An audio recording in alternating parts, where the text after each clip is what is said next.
2000 لومړی میلادي کال د فبروري میاشت بامیان وروستۍ ورځې دي چې سلسال او شمامه پر پښو ولاړ دي.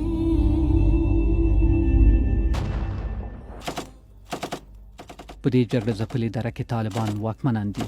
د دې بېساري لرغونو آثارو د نړولو خبر هر خوا انګازې جوړې کړي دي. او موږ داسې وایو که چیرې دا بوتانو ته د اهل تشیع وروڼه سجده کوي نو شریعت خو دا وایي چې دا ختم کړي، او که چیرې دوی سجده نه ورته کوي تاریخي اثار دي د تاریخ دپاره پاتې نو دا موږ څه کوو پراته دي. خو د بودا مجسمو نور له پیړیو راهیسې پر دې خاوره زیارت کوونکي نه درلودل او نه یې چا عبادت کاوه. د 1999 میلادي کال په جولای میاشت کې د طالبانو مشر مولا محمد عمر فرمان ورکړ چې په بامیانو کې به د بودا مجسمې نه یوازې نړول کیږي نه بلکې ساتنه به یې کیږي، ځکه چې سیلانیان راماتولی شي او د افغانستان لپاره د عوایدو یوه غوره سرچینه کیدای شي. خو دا لیدلوری 2 کاله وروسته بدل شو. مولا محمد عمر ظاهرا د هغه وخت د دیني عالمانو د شورا له فتوا وروسته د 2000 لومړي کال د فبروري د میاشتې په وروستیو کې د بودا د مجسمو د نړولو امر وکړ. حقیقت دی چې په دې کې یو فتوا د علماء کرامو د خوا صادره شوې ده. د افغانستان د ننه او نوره نړۍ کې د بودا د مجسمو په اړه د اندېښنو په اوج کې بالاخره هماغه څه پیښ شول چې ټولو ترې ویره درلوده. ودوه وزارتونو ته چې امر بالمعروف والنهي عن المنکر او اطلاعات کلتور وزارت دی وظیفه ورکړه شوې ده چې د فتوا په عملي کېدو کې اجراءات وکړي او د علماء کرامو فتوا عملي کړي. د نړۍ له بېلابېلو ګوټونو څخه د اعتراضونو غږ پورته شو. له هغې ډلې دلته په اسلام آباد کې هغه پلازمینه چې د طالبانو پر پالیسیو د پام وړ اغېز درلود. Well, they're unique. There's nothing like them anywhere in the world. ډیپلوماټیکي ټولنې هم غږونه پورته کړل. په اسلام آباد کې په دې خبري غونډه کې د یونان سفیر او د افغانستان د فرهنګي میراثونو د ساتنې د ټولنې مشر د خبرداري په توګه وویل د بودا ورانول به طالبان له نړیوالې انزوا سره مخامخ کړي. If they keep on doing, I mean, they do whatever they said they will do, that will put them in a very tight corner against the international community. And I'm not speaking about the West only. There are other countries who are Buddhist countries like Sri Lanka, like India, like Thailand, like China. They wouldn't like to see their own Buddhas being destroyed. It's part of their culture too.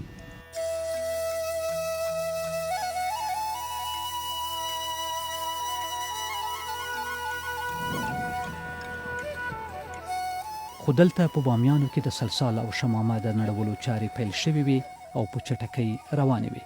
تا پیش روی ما اینجا مابست طالبان بود باز مردم قرارگاه بردن اونجا بنده که رفتم که اونجا میرزا حسین د هغو کسانو څخه دی چې وایي تر فشار او ګواښ لاندې په خپلو لاسونو بودا ونړاوه. تانگا را آوردن توسط تانگایی بود مثلا میزدن باز بعد از مثلا چی را آوردن توبای توربرد آوردن باز توسط زمینات تا اینا زدن همی مغارا را همی بوتا را باز اینا تصمیم گرفتن که والله نمیشه ایره باید به یک طرز تخریب کنیم.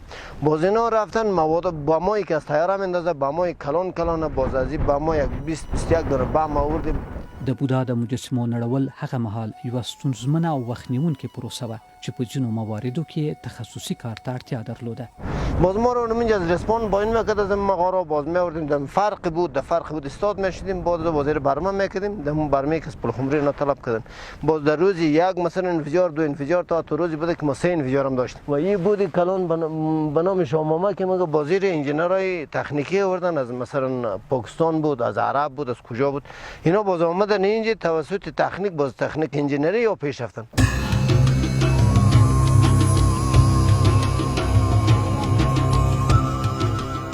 د افغانستان د ننه او نوره نړۍ کې د بودا د مجسمو په اړه د اندېښنو په اوج کې بالاخره هم هغه څه پیښ شول چې ټولو ترې ویره درلوده.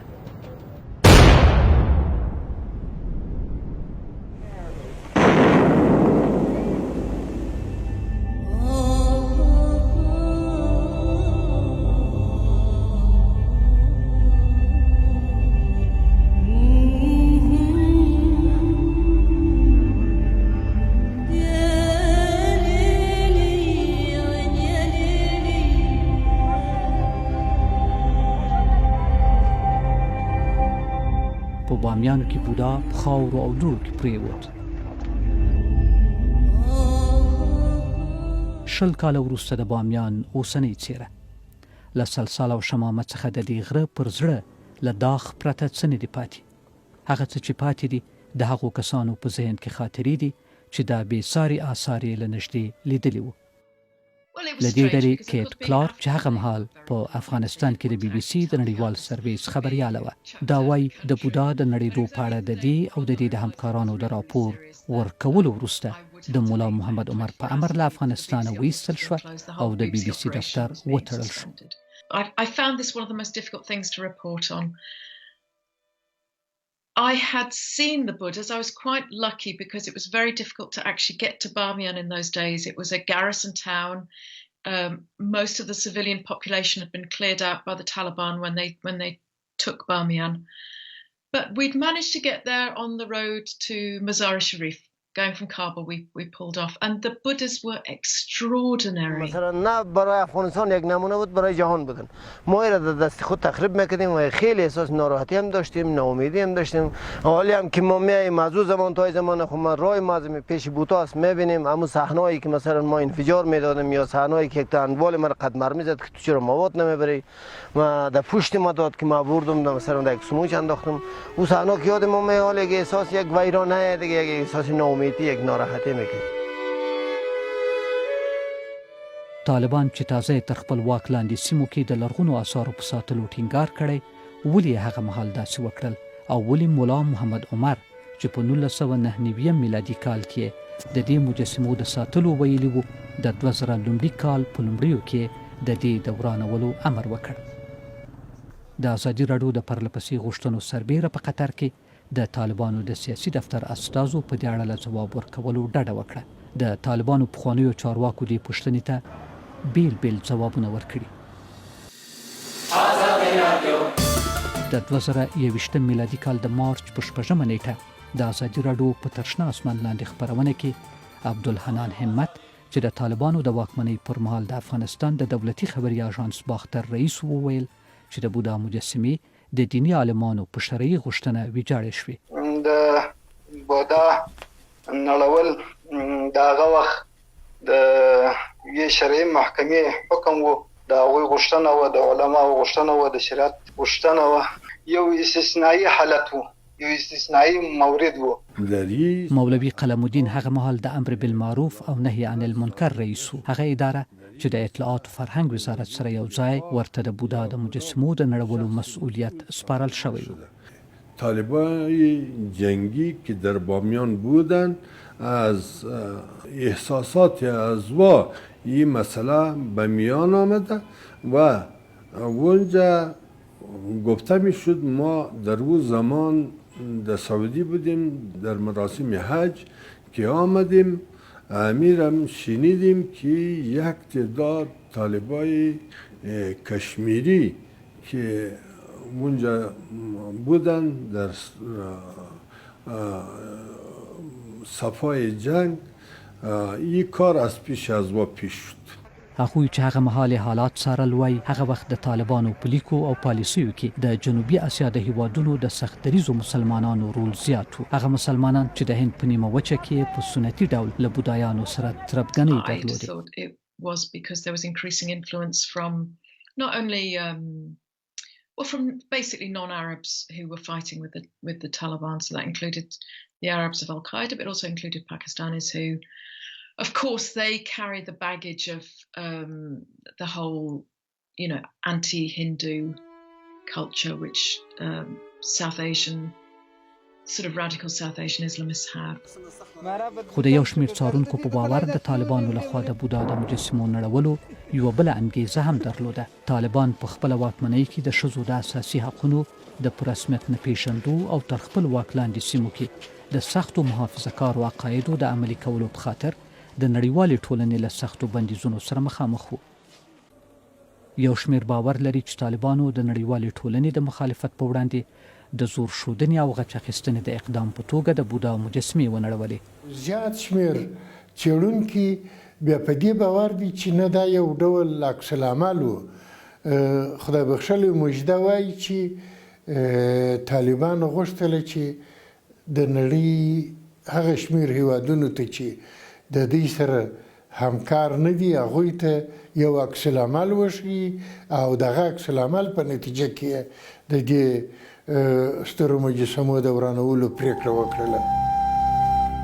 خو تر دې مخکې هم د شمامې او سلسال مجسمو په خپل نږدې 1600 کلن عمر کې پرله پسې ټپونه لیدلي وو. په بېلابېلو دورو کې په بېلابېلو بڼو دې دوو لرغونو آثارو ته زیانونه رسېدلي، خو هغه دومره نه وو چې د دې مجسمو هیڅ نقشه پاتې نشي.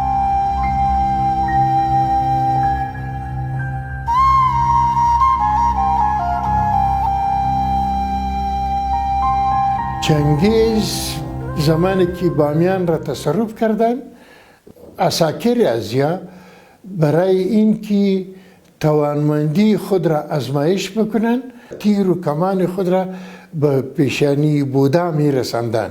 اورنگزیب هم برای تخریب مجسمه های بودا اقدامات کردن و پیشانی و روی سلسال را دو زمان قطع کردن و در زمان ادرامان خان هم یک اقدام صورت گرفته بود برای تخریب، اما در وقت طالبا هم سلسال و هم شمامه از بین رفتن.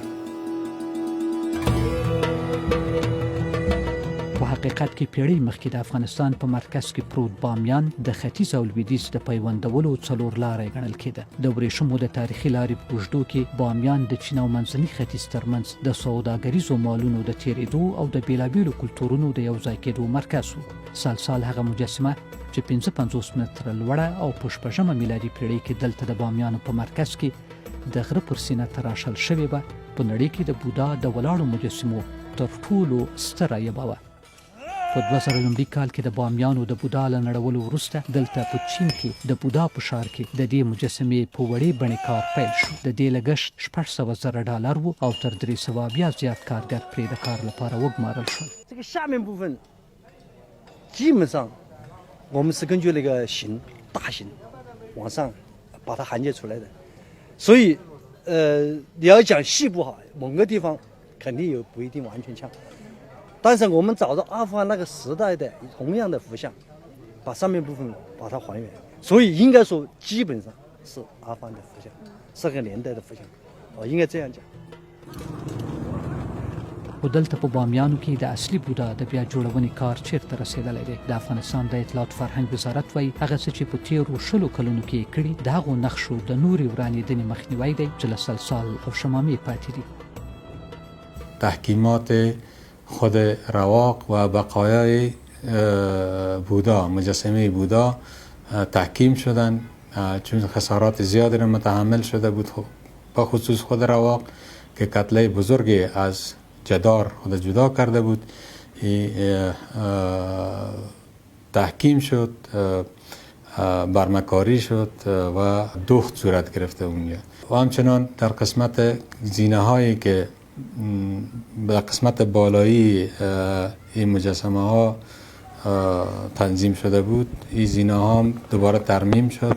کار دیگه که صورت گرفت مغاره هایی که نقاشی دیواری داشت توسط تیم ژاپنی ها، این نقاشی ها مرمت شدن، تحکیم کاری شد، از ریزش و فرسایش از اینا جلوگیری صورت گرفت. په تیرو کلونو کې د بامیانو د بودا څیره د جاپان ملاتړ لرونکې وی پروژې لخوا د نور اچونې پر مټ داسې شوې وه، خو د افغانستان دولت دا یو موقتي اقدام بولي او وایي په اوږده مهال کې د دې مجسمو د فیزیکی بیارغونې غوښتونکي دي. در قوانین بازسازی میراث‌های فرهنگی ما موارد داریم که اگر شما یک آبیده تاریخی را دوباره به بازسازیش اقدام میکنین، صورت سابقه از این را باید شما نگاه بکنین، مواد را نگاه بکنین و تمام ویژگی های هنری و تمدنی و تاریخی که داره شما باید این را نگهداری بکنین. با توجه به این ما فکر میکنم مهندسی دوباره ساختن این پیکره ها یک امر ناممکن نیست، اما نه آن گونه ای که در اول بوده، یعنی ما دوباره اون سلسال و شمامه اولی را به دست نخواهیم داشت، ولی می توانیم این خالیگاه را پر بکنیم. پرتو افکنی یا نور افکنی یک طرح جاگزین هست. دوباره مرمت کردن و بازسازی بهتر از پرتو افغانی است.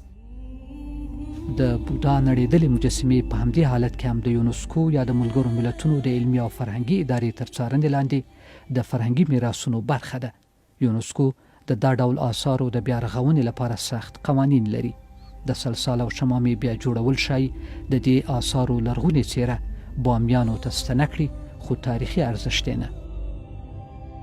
اوس په افغانستان کې تر اسلام د مخه دورې څخه د راپاتې د مهمو آثارو همدا کنډوالي د دې هیواد له پیشو د ډک تاریخ یوه برخه ګرځېدلې او د یو داسې لرغوني هیواد سمبول دی چې جنګ او جګړو له خاورو سره برابر کړی.